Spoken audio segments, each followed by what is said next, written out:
Hello, everyone. Welcome to the seminar on science of meditation. Today's talk will consist of about 30 minutes of introduction on the science of meditation and a comprehensive look at heartfulness meditation. And we'll follow it with 30 minutes of practice, guided relaxation, and meditation.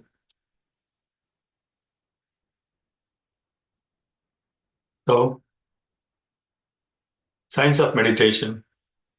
You may be wondering what is the link between science and meditation, although benefits of meditation have gone mainstream over the last decade or so.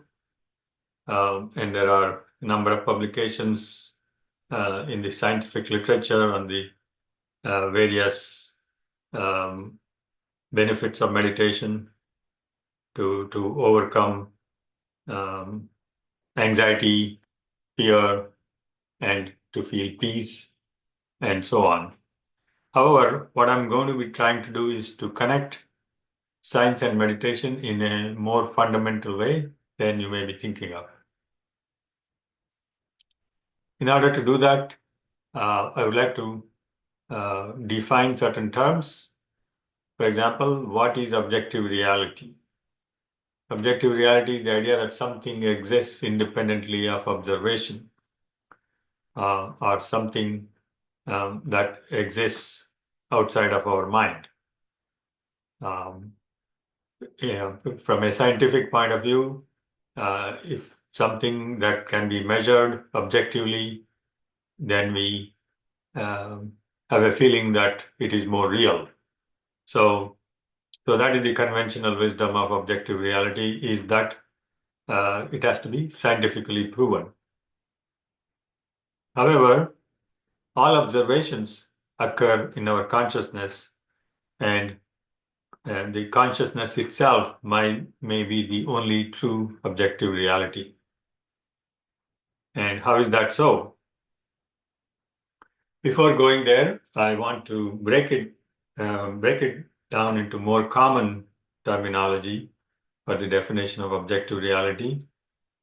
Is something that we can all agree on, in something that exists even when you're not looking at it, and we all agree on its shape, color, size, and so on. However, quantum physics has profoundly challenged our understanding of the nature of reality, revealing a world that is fundamentally different from our everyday experience and intuition.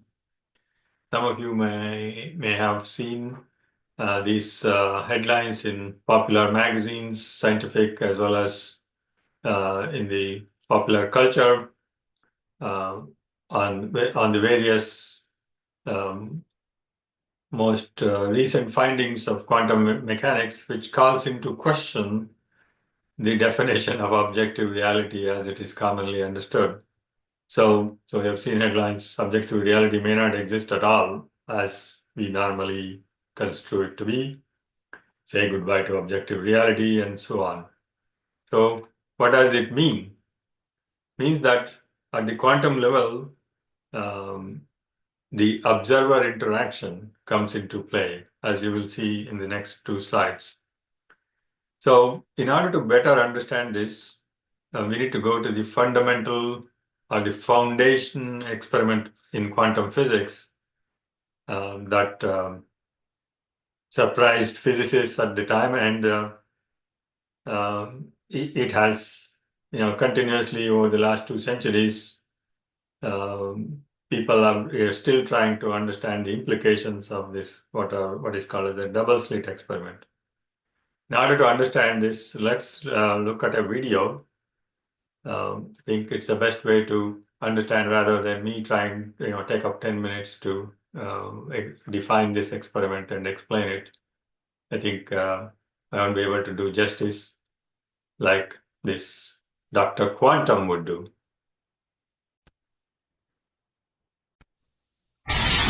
And here we are, the granddaddy of all quantum weirdness, the infamous double slit experiment. To understand this experiment, we first need to see how particles, or little balls of matter, act. if we randomly shoot a small object, say a marble, at the screen, we see a pattern on the back wall where they went through the slit and hit. Now, if we add a second slit, we would expect to see a second band duplicated to the right.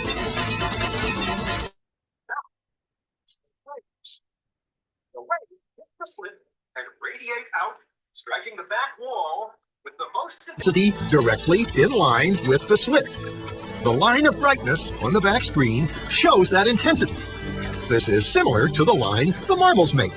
But when we add the second slit, something different happens. If the top of one wave meets the bottom of another wave, they cancel each other out. So now there is an interference pattern on the back wall. Places where the two tops meet are the highest intensity, the bright lines, and where they cancel, there is nothing. So when we throw things, that is matter, through two slits, we get this, two bands of hits. And with waves, we get an interference pattern of many bands. Good so far. Now, let's go quantum. An electron is a tiny, tiny bit of matter, like a tiny marble. Let's fire a stream through one slit. It behaves just like the marble, a single band.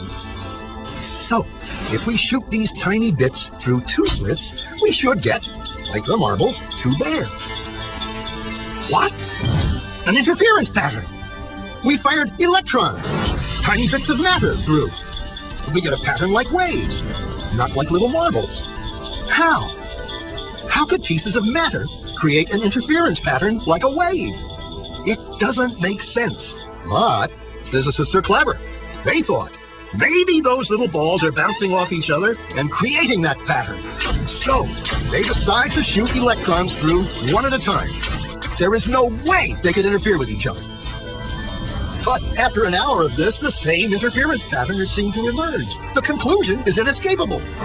The single electron leaves as a particle, becomes a wave of potentials, goes through both slits, and interferes with itself to hit the wall like a particle. But mathematically, it's even stranger. It goes through both slits, and it goes through neither. And it goes through just one, and it goes through just the other.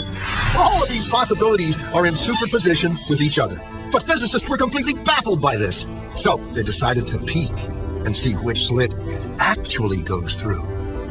They put a measuring device by one slit to see which one it went through and let it fly. But the quantum world is far more mysterious than they could have imagined. When they observed, the electron went back to behaving like a little marble. It produced a pattern of two bands, not an interference pattern of many. The very act of measuring or observing which slit it went through meant it only went through one, not both.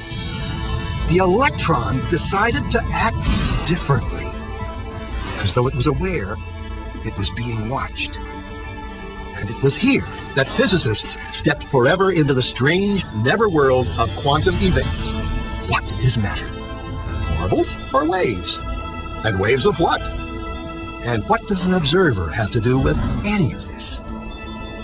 The observer collapsed the wave function simply by observing it.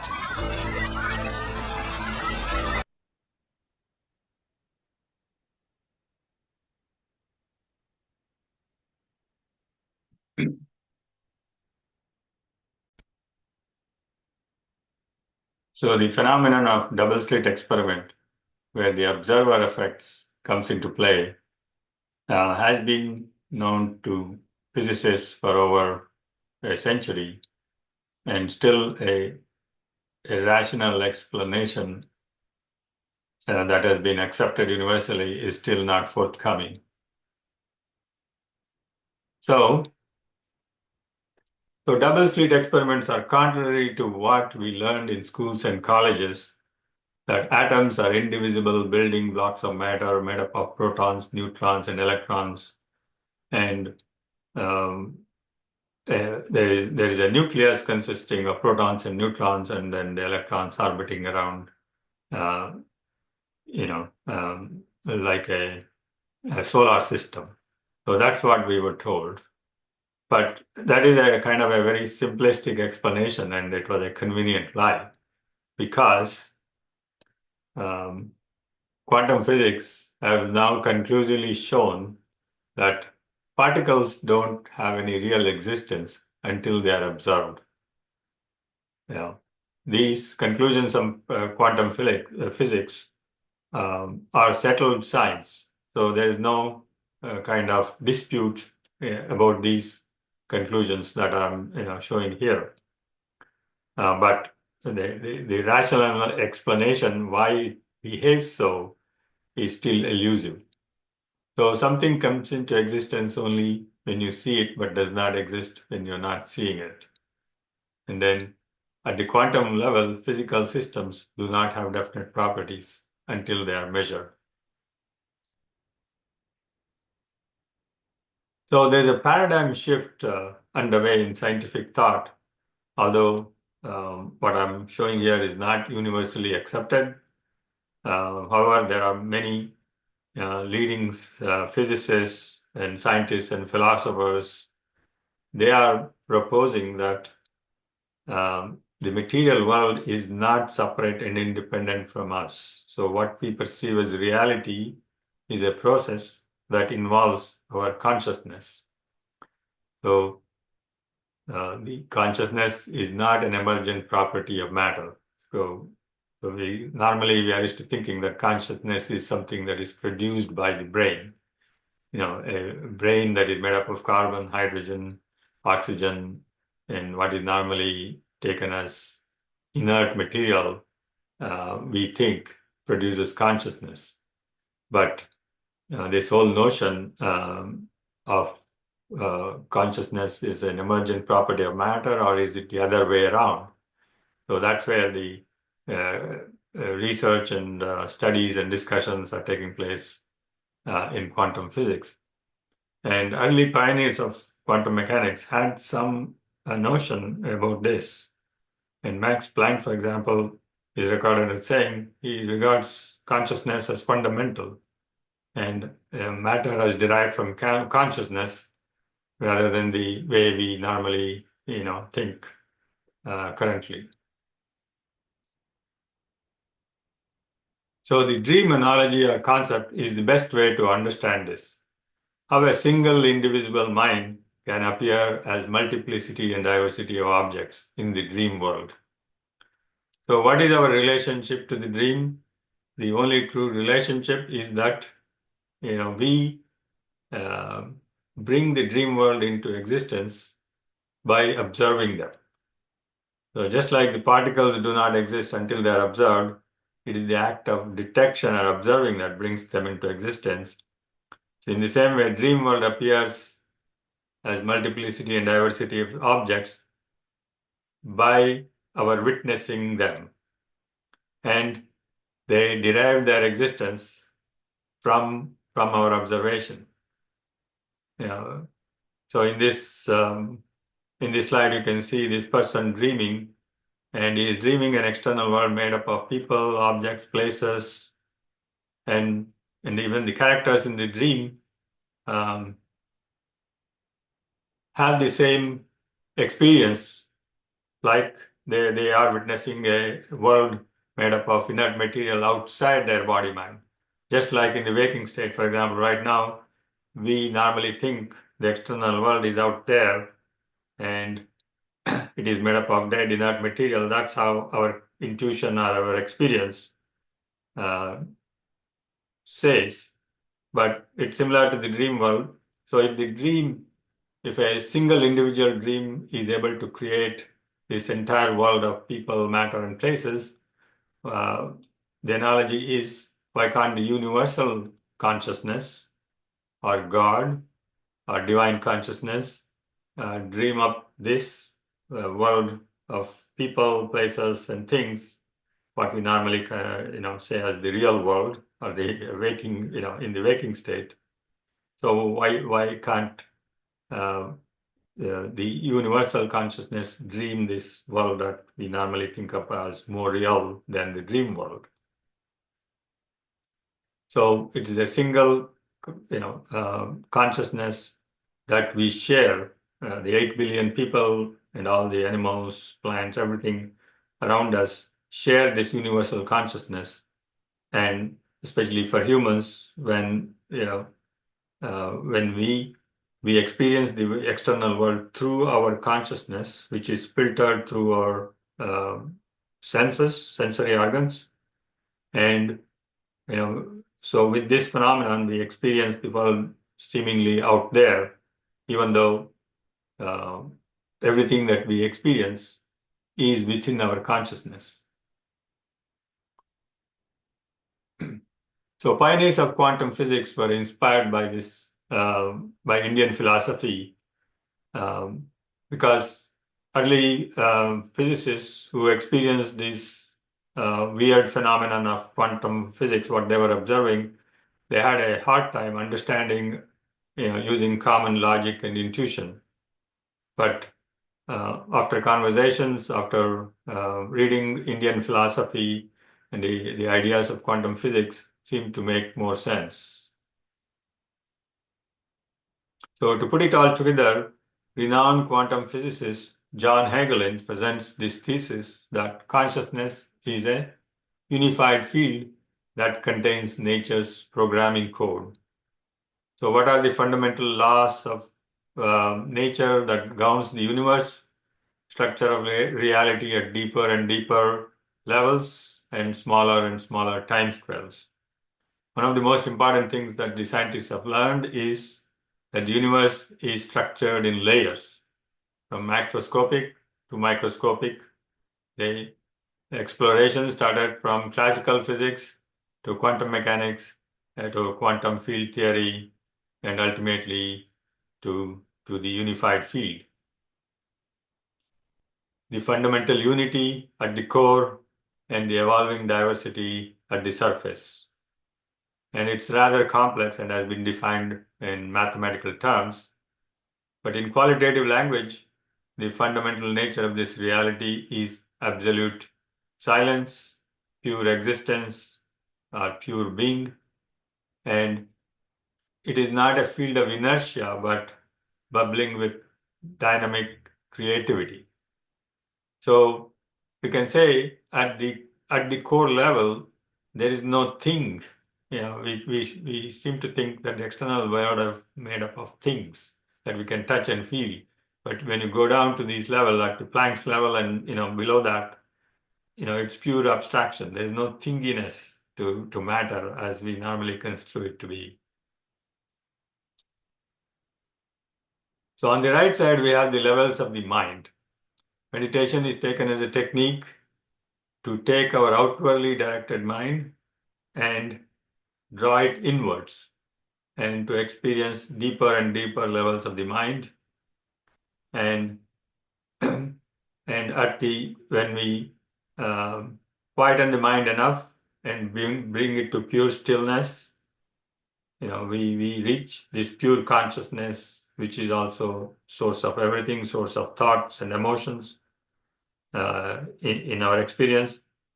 And what I'm trying to connect is these two, the unified field on the left and the pure consciousness, the source of thought that enables us to have the human experience.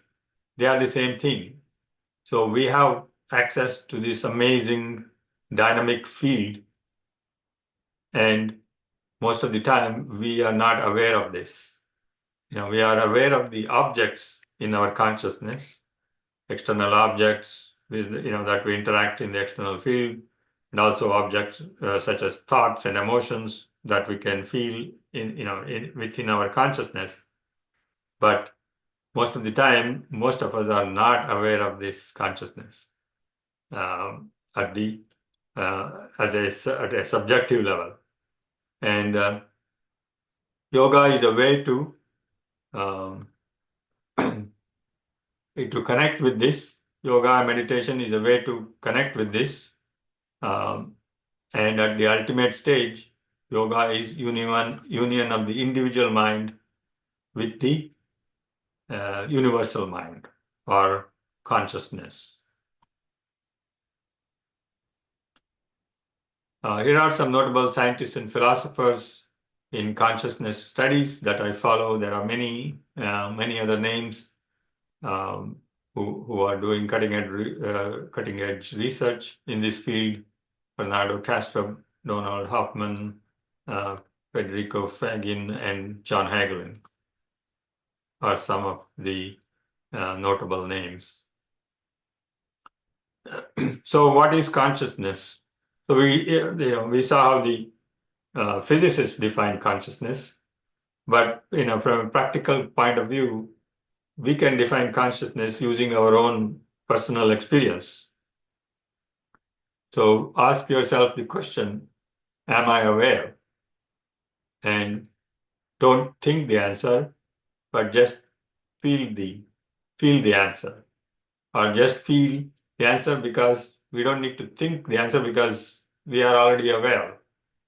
That is our real nature is the awareness. That is the awareness is what enables us to have this experience, including this current experience of having this conversation. So whatever we are experiencing, we are aware of it. We cannot have an experience that is outside of our consciousness. So consciousness is something in which we have the experience and through which we know that experience. And quantum physics and spirituality says ultimately our experience is also made up of the same consciousness. And the third one, how it is made of the consciousness, everything that we see as outside of ourselves is also made of consciousness. But that's a little bit hard to understand. And that is beyond the scope of this current talk. But at least if we understand that we experience in consciousness and we know our experience through the same consciousness. So the movie screen analogy helps us to understand this better. When you are watching a movie, we know it is just there is a screen in the background and there is a movie that is playing pictures being shown on the movie screen. But when we really get absorbed in the movie, absorbed in the story, we forget that there is a screen in the background. So we become part of the story in the way we experience. Even though we are sitting in a big theater with hundreds of other people, we forget the experience when we are so absorbed in it. That it's a social experience, it's a one-on-one experience with the movie scene. So in the same way, when we get caught up with the story of life, we forget even the story of life is experienced in the same consciousness, in the background consciousness, like a movie screen. And our thoughts and emotions, perceptions, our experiences keep changing, but the field of experience, the field where this experience takes place, is always constant. It is unchanging. It has been there when we were young, when we were children, when we were teenagers, when we were adults. As we age, that has not changed. The sense of I am, that is the pure awareness. Before we say I am this, I am that, that sense of I am, that is unchanging, immutable, and eternal. And it's hard to know it as an object because it has no characteristics to, in the way we can know objects. So when I say, bring your attention to your awareness, we don't know what to do because, there's no object to focus on. So we can only be in awareness or rest in our awareness. So this is actually what we will do. Ultimately, the meditation is to rest in awareness, as you will see later. But I just wanted to set it up that, we actually rest in awareness when we are meditating. When you are meditating, and we go deep in our meditation and we reduce our thoughts. Our thoughts slow down, and occasionally we can experience pure awareness or pure subjectivity. So this is what is known in Vedanta, in Indian philosophy as, we are that, Tattvam Asi, I am that.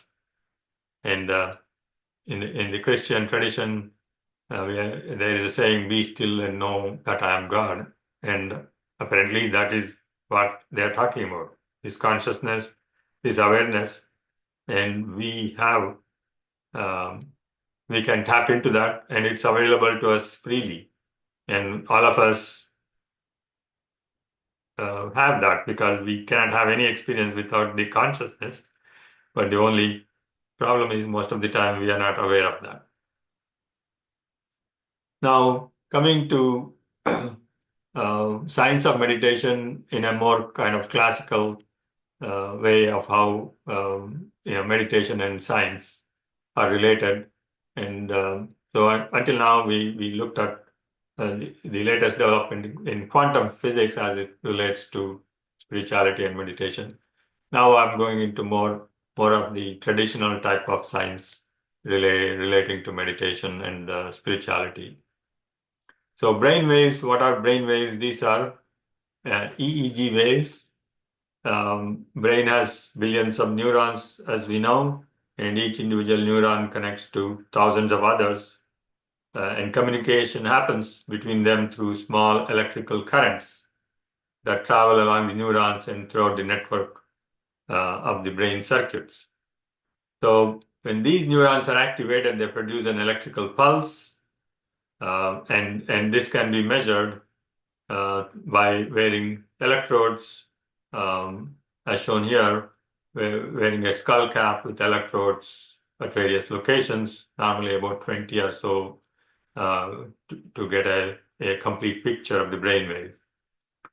And the brainwaves are characterized by different states. For example, when you are in the normal awake and alert state, we are listening to a talk now, we normally have beta waves. They are characterized by these hertz cycles. And when we are physically and mentally relaxed, the activity slows down and we enter into what is known as the alpha wave. And then when we are going into deeper meditation, theta, and then deep sleep or the samadhi state, deep meditation, is known as the delta state. And the amazing thing is, when we are entering this meditative state, apparently the different areas of the brain, they synchronize.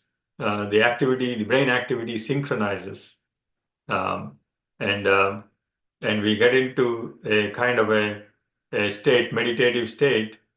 For example, you can think of it in terms of, when the top level athletes are performing at the highest level, they are in a zone, right?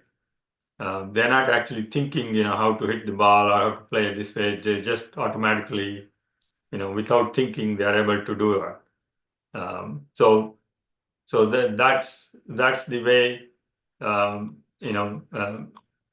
top class athletes are performers at the highest level, managers at the highest level. So it's a kind of a very beneficial effect on our brain and on our function. And apparently, with practice, we can generate these waves during the meditation, but we can also take these meditative state into our, when we are doing our daily routines, into our work, into our interaction with the family. We can take this meditative state.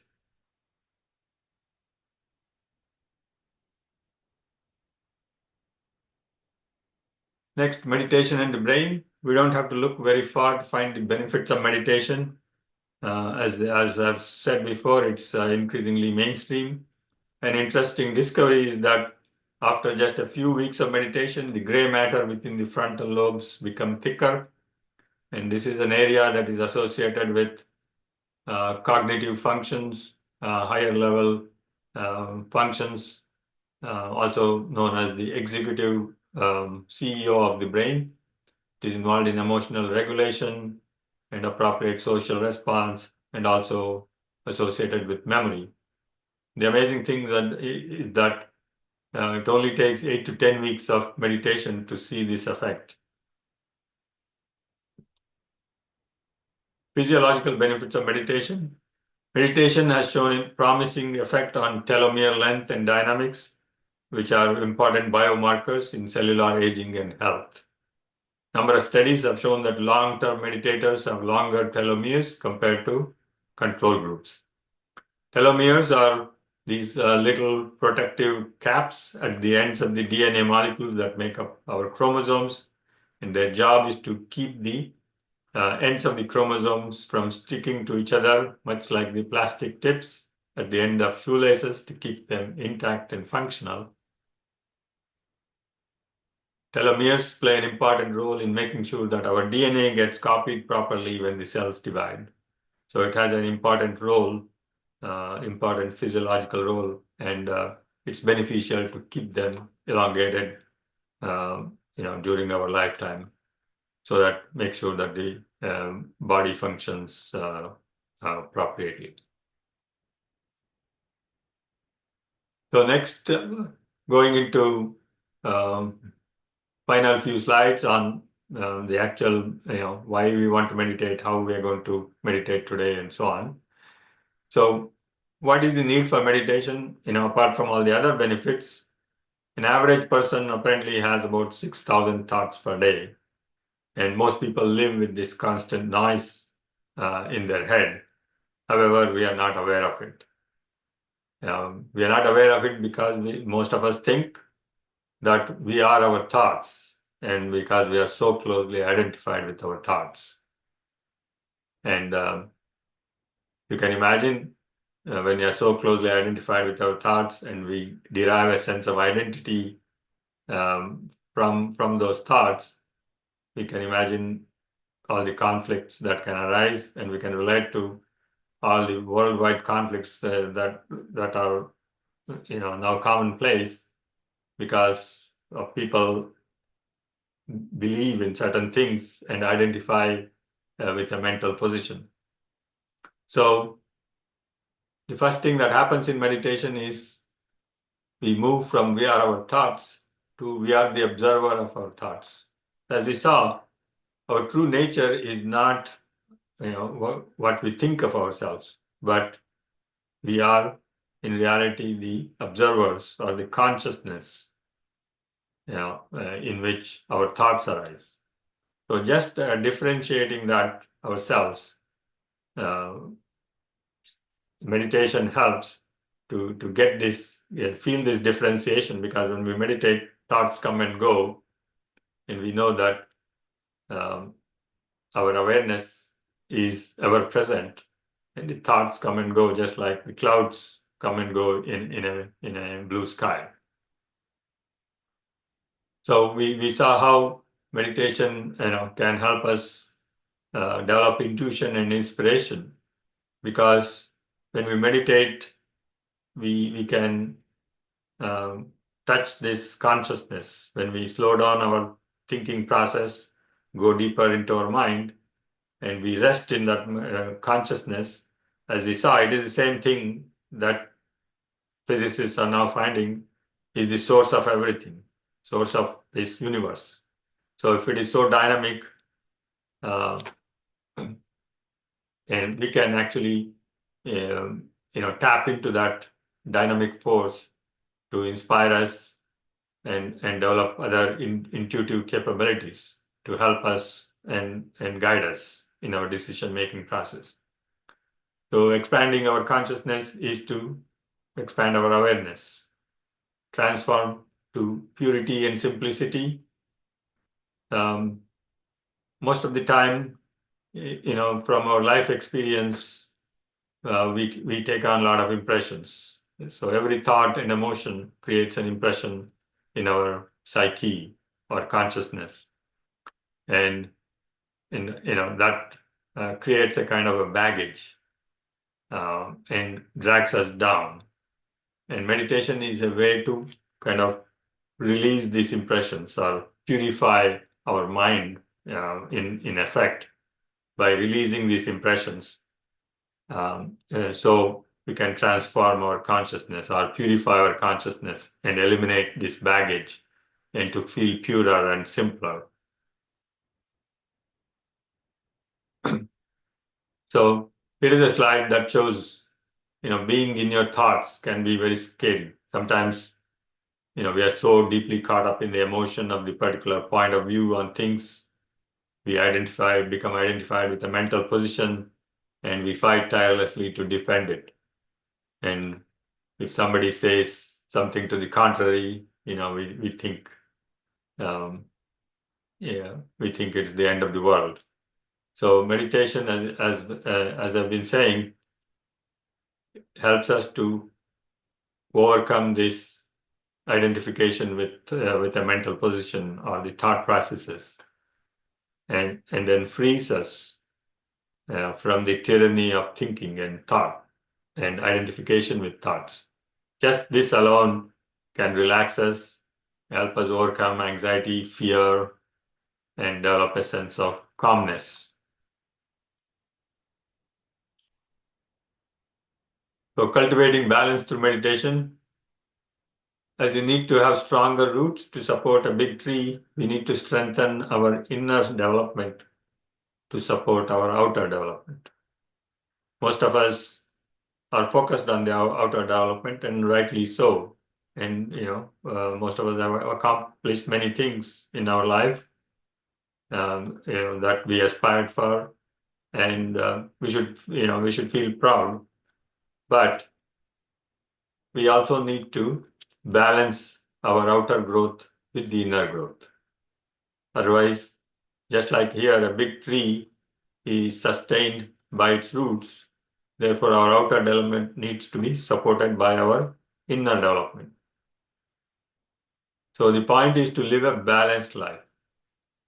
And we, in order to, we take care of our body by eating good food, we exercise, we shower, we sleep to give the body a rest. But meditation, by going inside, helps us to rejuvenate our soul and the spirit. So we kind of balance the outer with the inner. Heartfulness meditation, why the heart? It's a heart-centered approach to life. It helps us to live naturally in tune with noble qualities. These qualities are always associated with the heart: compassion, contentment, love, forgiveness, gratitude. So there is a saying in spirituality and meditation, you become what you meditate on. So what you meditate on expands. So these are already within us. So meditation is a way to kind of tap into that and then let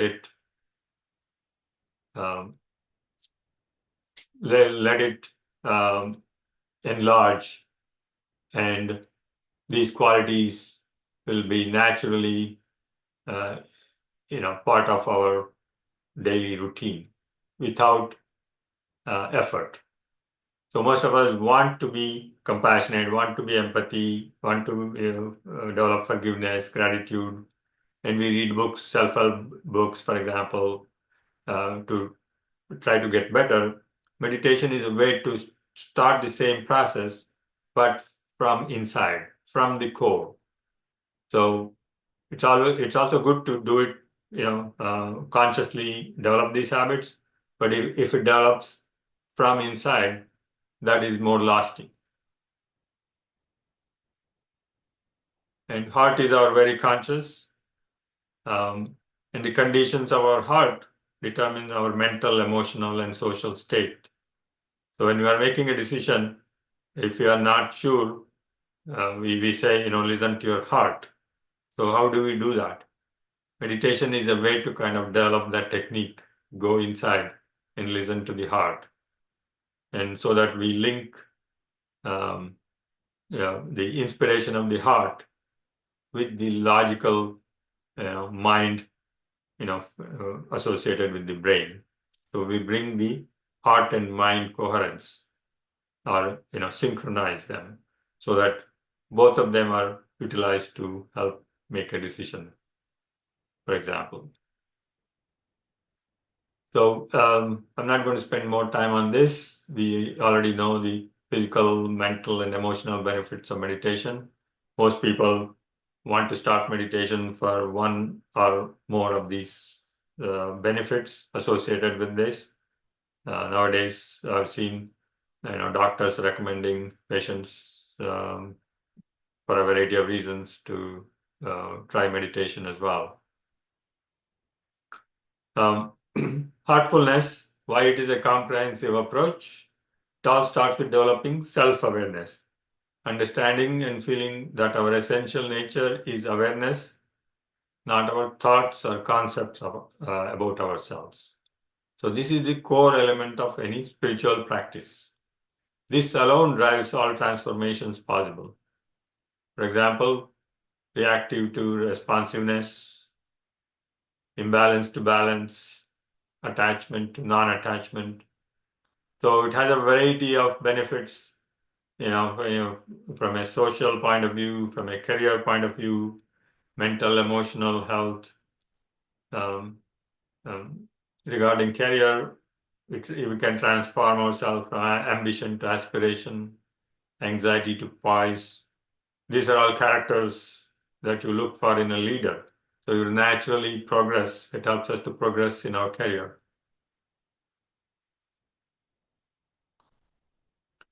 So finally, I want to end the introduction with this slide on happiness. Most of the time, we are looking for happiness externally, and this cartoon shows that we are that happiness. So we let go of the wanting, then we can feel the happiness from the inside, which is the true happiness that can experience. Because whatever happiness we get from external objects and experiences, and they are not lasting. It will always leave you wanting for more. So the best way is to go inside and feel the happiness and the contentment from within, and begin to realize that is our true nature. We don't need anything. We can share our happiness with others, but we cannot derive our happiness from other people or other objects. It will only lead to frustration.